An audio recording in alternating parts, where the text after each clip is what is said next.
Bud Not Buddy, Chapter 13. The circle of men got very quiet.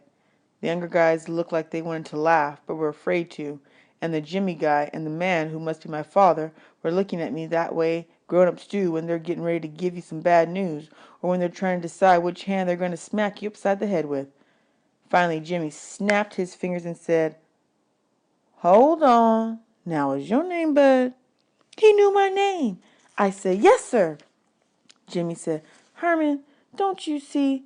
This has something to do with that crazy telegram you got this morning." He looked back at me. "And you say you're from Flint, Bud?" "Yes, sir, that's right. That's right where I'm from." Hermione Calloway said, "What in Sam Hill is going on here? First off, don't you be coming in here accusing folks of being your father. And second off, where's your mother?" "Shucks," he said it like he didn't already know. I said, "She's dead, sir. She died 4 years ago." Hermione Calloway said, "I'm truly sorry to hear that, but it's obvious that you are a disturbed young man, and you don't have a clue who your father is. You just tell us who's looking after you now, and we'll get you sent back to wherever it is you belong." "I belong with you now, sir." Hermione Calloway said, "Now you look here." Jimmy said, "Hold on, Herman." He seemed a lot nicer than this Calloway guy. "But you got to understand, Mr. Calloway here can't be your daddy. No how, no way, nuh-uh. I don't know what gave you that idea, but whatever, we've got to get you back home. Someone in Flint's got to be worried sick about you." I said, "No, sir, I don't have nobody left in Flint.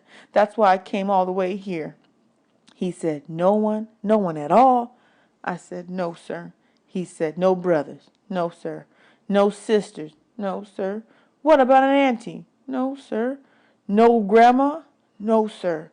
Shucks, it looked like this guy was going to go over my whole family tree, but he whistled and said, "Shh. So were you living in an orphanage?" Uh-oh. I had to be careful how I answered this. One wrong answer, and I could tell these guys were ready to give me up to the cops or give me a one-way ticket back to the home. I said, "Well, sir, I had some problems with some folks that were supposed to be looking after me, and after I hit the shotgun and poured water all over Todd Amos, I busted out the shed and had to go on the lam, and then I thought it was about time I came and met my father because it's been—" He raised his hand to stop me. "That's fine, son, but just answer what I asked you. What orphanage were you in?" "Well, sir, I used to be in a home, and then I wasn't, and then I was with some people that were kind of mean, and then I tried to find Miss Hill, but she moved all the way to Chicago, and that was too far to walk, so—" He raised his hand again to shut me up. "Hold on, Bud. Do me a favor. Go wait by that door for a minute." He pointed to the side of the stage. I walked over and waited to see what was going to happen. I tried pushing the door open a little bit in case I had to make a quick escape, but it was jammed tight. I'd have to leave out of the same door I came in. The man named Jimmy and the guy who had to be my daddy, started whispering. After a while, Hermione Calloway raised his arms and said, "Hey, but don't forget, this is your little red wagon. You pull it if you want." Jimmy said, "Fair enough." He waved me back onto the stage. "But," he said, "you look like you might be a little hungry, so I'll tell you what we're going to do. We're all done rehearsing, and we're about to head over to the Sweet Pea. You're invited to come along under one condition." "What, sir?" "Once you get something in your belly, you've got to be straight with me. You've got some explaining to do. We'll feed you, but you've got to tell us the truth. Do we have a deal?" He stuck his hand out for me to shake, but I wanted to know what I was getting myself into. "What's a Sweet Pea, sir?" "Best restaurant in Grand Rapids." "Is it a deal?" I don't know how grown-ups can tell I'm always so doggone hungry, but I sure wasn't going to turn down getting my very first real restaurant food. I grabbed his hand and made sure I gave it a hard squeeze like Mama told me to and said, "Yes, sir. Thank you, sir." He smiled. "No problem." Hermione Calloway said, "Well, James, like I said, if he's going to be doing some explaining, it's got to be to you. I don't need to listen to this scamp's nonsense whilst I'm trying to digest my supper." He stuck a pipe that wasn't lit into his mouth and walked off the stage. Shucks, if my father had to be so doggone old, I was starting to wish that Lefty Lewis or this Jimmy guy were him. Hermione Calloway seemed like he was going to be hard to get along with. The horn player said, "Little man, my name is Jimmy Wesley. You can call me Mr. Jimmy." "Yes, sir." He pointed at the younger man. The drummer there is Doug, the thug tenant. The sax man is Harrison Eddie, Steady Patrick. The saxophone player said, "Oh man, it's not Eddie Steady, it's Steady Eddie. Steady Eddie Patrick." Mr. Jimmy said, "Uh-huh." And on trombone, we have Chug Doodoo Cross, and the palest member of the band on piano is Roy Dirty Deed Breed. He shook his head again and said, "Lord knows why these young musicians can't just leave the perfectly good names their mamas gave them alone. For some reason they can't.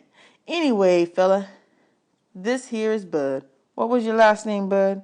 "Caldwell, sir." "This here's Bud Caldwell. He's going to be our guest over at the Sweet Pea for dinner. Y'all say hello to the little man and make him feel comfortable." The thug said, "What's the word, Bud?" Dirty D said, "How you doing?" Doodoo Bug said, "Welcome, little stuff." Steady Eddie said, "Good to meet you, my man." I said, "Pleased to meet you." Mr. Jimmy told him, "All right. He'll ride over with you for me, and Herm will meet you there." The sax man, Steady Eddie, said, "All right, Mr. Jimmy, we'll finish loading up." The Jimmy guy went out the front door. The sax man told me, "Come on, little man. If Mr. Jimmy's going to spring for your supper, the least you can do is help load the car. Grab that case over there and put it in the trunk of the Buick out back." He pointed to a long, skinny black suitcase that had a leather handle on top of it and said, "And be careful. That's my bread and butter in there." I must have looked confused because he told me, "That's my horn, my axe, my saxophone, the thing I make all my money with. So don't get butterfingers and drop it." I said, "Oh, yes, sir." The trombone man, Doodoo Bug, said, "One thing you are going to have to drop, though, is all that sir stuff. The only two folks around here old enough for you to be calling them sir are Mr. Jimmy and," he winked, "your long-lost dear old daddy." The whole band busted a gut laughing. The thug guy said, "I'm going to let you in on a little secret, my man. I think the only reason Mr. C is denying he's your daddy is because you went and hurt his feelings." "How? I didn't do nothing to him." "There it is. That's just what I mean. Here you two are getting together for the first time, and you didn't show the man no love." He looked over at Doodoo Bug. "Bug, did you see any love being passed from this boy to his daddy?" Doodoo Bug said, "You leave me out of your nonsense." The thug kept going. "Shoo, man. Seems to me like you should give the man his props. Seems to me like you should have given the man a whole lot more affection. You see, I know Mr. C better than most folks do. I know that beneath that cold-hearted, evil, wicked, nasty, mean," Doodoo Bug said, "don't forget Cheap. Cheap's got to be in there somewhere." The thugs said, "You know, Cheap's right up high on the list. But as I was saying, beneath all that festering nastiness is a tender, kind, loving human being. Why, I bet you dollars to donuts that he's outside right now, sitting in that packer sobbing openly about how you shunned him. When you get to the Sweet Pea, rush right up to him and give him a big hug. Yell out, 'Daddy!' Then plant a big juicy kiss right on top of his shiny bald head. Shoot, you do that and you'll be in his wheel so quick your head will spin." I put this thug guy on the list of people not to pay any mind to. Hermione Calloway seemed like the kind of person that would rather get bit in the behind by a snaggletooth mule than have somebody give him a kiss. Steady Eddie said, "Let's not get the little man killed before he's had a chance to eat, Thug. Son, I hope you've got sense enough to let what he's telling you go in one ear and find the nearest exit.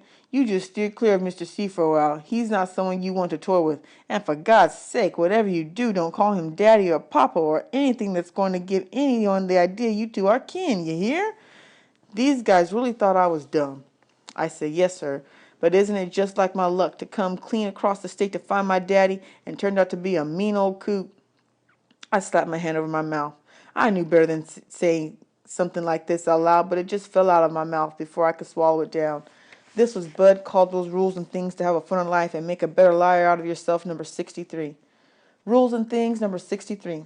Never, ever say something bad about someone you don't know, especially when you're around a bunch of strangers. You never can tell who might be kin to that person or who might be a lip-flapping, big-mouth spy. Sure enough, the drummer, the thug guy, started acting like he was writing stuff down on a piece of pretend paper. He said, "Let's see, was that mean old coot or old mean coot? Shoot, baby, if I drop some info like this on Mr. C, I might be able to stay in this band longer than the last two drummers did. You see, kid, you ain't the only one trying to get on Mr. C's good side. This is the best drumming gig in the state, and I need to hang on to it as long as I can." I wasn't sure if this drummer guy really was a dirty dog or if he was just a big teaser. Whichever way, I'd have to work real hard remembering rule and thing number 68. Or was it 63? Steady Eddie said, Thug, you're going to have to lay off the kid's chops. The little man's got problems enough, and he sure don't need to have you meddling with him. Let's get that car loaded. Me and, what's your name again, kid? Bud, not Buddy. Just Bud, not Buddy. Right. Me and Bud, not Buddy, are too dang hungry to hear any more of your lip. Of all the dusky devastators of the Depression or the Nubian Nights, Steady Eddie is my favorite. We loaded a bunch of funny-shaped black suitcases into the trunk of a big old black Buick, then climbed in. I got in the back seat and sat between Dirty Deed and Steady Eddie with my suitcase on my lap. Doo-Doo Bud got behind the steering wheel, and the Thug got in beside him. The Thug said, So, Bud not Buddy, I'm going to come right out and ask what's on everybody else's mind. How'd you find out Mr. C was your daddy? My mother let me know. Thug said, I ain't trying to be funny, and I'd never play the dozens on no one, but let me ask you, was your mama, how can I put this? Was your mama as old as sand when she had you? Steady Eddie said, Man, leave the kid alone. You got no call to go prying into his life. I never minded talking about my mama, so I told the Thug, Yes, sir, she was pretty old when I was born. Thug said, Shoot, I knew she had to be either old or crazy to have anything to do with that man. How old was she? 80? And was she blind? I said, No, sir, she was old, but her eyes didn't go bad yet. She was 20 when I was born, and she was 26 when she died. That news always kills any conversation you're having with grown folks. The dusky devastators got as quiet as some mice with bedroom slippers on. The only sound you could hear for a second was the keys clinging up against the metal dashboard as Doo-Doo Bug turned the car into the front of a little house that had a sign saying, The Sweet Pea on it. The Thug said, Things is hard all over, ain't they? Steady Eddie said, You're all right, little man. You're a tough little nut. I like that. Most folks your age would be bawling their eyes out if they got teased as hard as that fool drummer was teasing you, but you ain't even close to crying, are you? I said, No, sir. I don't know why, but my eyes don't cry no more. Steady Eddie said, I like that. My eyes don't cry no more. You mind if I borrow that? That sounds like a great name for a song. I said, No, sir. I don't mind at all. He reached over and rubbed his hand over my head and said, Yeah, you're all right, little fella. And don't you worry none too much about the Thug, Mr. C. About the Thug.